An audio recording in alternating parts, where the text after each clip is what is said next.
And Mr. Jackson, you were previously in court, entered a plea of guilty to the second-degree felony offense of engaging in organized criminal activity.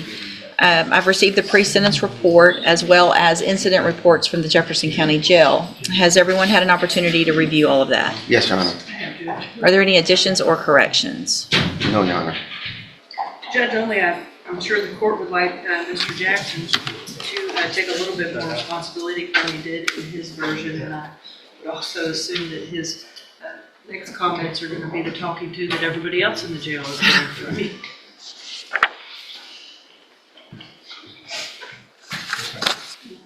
Mr. Jackson, I've got 16 pages of jail incident reports. Each page holds 2 to 4.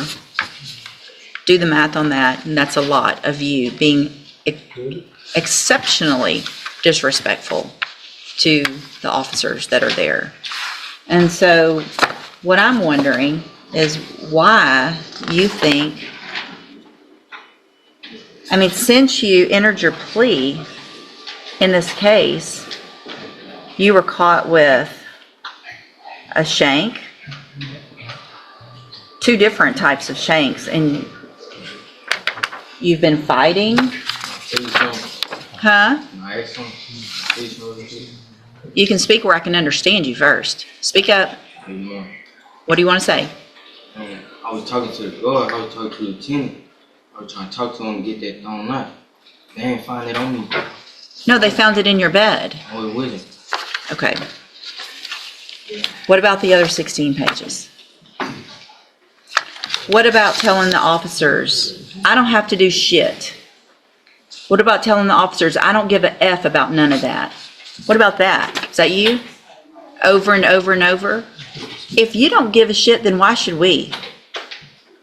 Do you understand what I'm saying? No. You want to spend your life in prison? No. Because that's what you're asking for. It's no behavior for me to go, oh, let's just put him on probation. It'll be great. He's going to follow the rules. You can't even follow the rules when you're locked up. What makes me think you're going to follow them when you're out? I mean, the agreement that y'all have reached based on what I understand is very little criminal history, mostly because you're young and you haven't had time to do a whole lot. What is the status of the Hardin County cases? Do we know? Yes, Your Honor. They're waiting for us to resolve these cases, and then they'll be next in line. Okay. When we come to court, after we leave, I always inform them what we're doing, so they're aware. Okay. Judge, that kind of goes to the notion of, obviously, we were going to request if the court is in agreement with the following plea, ISF, that he cannot do with those pending. So our understanding and our agreement was for ISF, with the understanding that he would dispose of those cases very timely so that he can then go to ISF if that's what this court orders. Yes, Your Honor. Okay. So here's what I'm going to do, Mr. Jackson, and the rest is going to be up to you, okay? I'm going to follow the agreement that you made with the district attorney. I'm going to find sufficient evidence to find you guilty. However, I'm not going to do that. I'm going to defer all proceedings for a period of 7 years. You will be ordered to pay a $500 fine. You will be ordered to enter and successfully complete the cognitive track of the ISF program.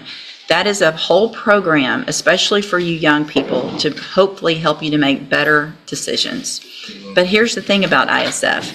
You're going to go to Hardin County from here, take care of those cases, and when you do get to ISF, 1 incident report is a violation of your probation. 0 tolerance. So you're going to have to prove to me while you're waiting in jail. In addition, while you're waiting in jail to go to Hardin County, if I find out you misbehave in Hardin County, any of those things are going to be violations of your probation. Do you understand? A condition of your probation is going to be that you follow the rules in our jail, in Hardin County Jail, and in ISF. Whatever those rules are. It's not going to be cussing at and calling names to the correctional officers who are just there doing their job. It's not going to be fighting. It's not going to be hiding things in your whatever. You understand? Because you may never see the light of day. You're going to be right back in here on a motion to revoke your probation. And because this is a second-degree felony, if you are back in here, the range of punishment, if I find that you violated your probation, is minimum 2 up to 20 years in prison. You understand that? Okay. If you take advantage of this opportunity and change the way you're acting, and are you successful on this probation, this is your chance of a lifetime today, because you do not have a conviction on your record. You're not a convicted felon. And at the end of the probation period, if you're successful, the case gets dismissed. You'll never be a convicted felon. The other side, again, though, one hiccup. You're on zero tolerance from the beginning on this. You're back in here with the motion to revoke and going to prison. Do you understand?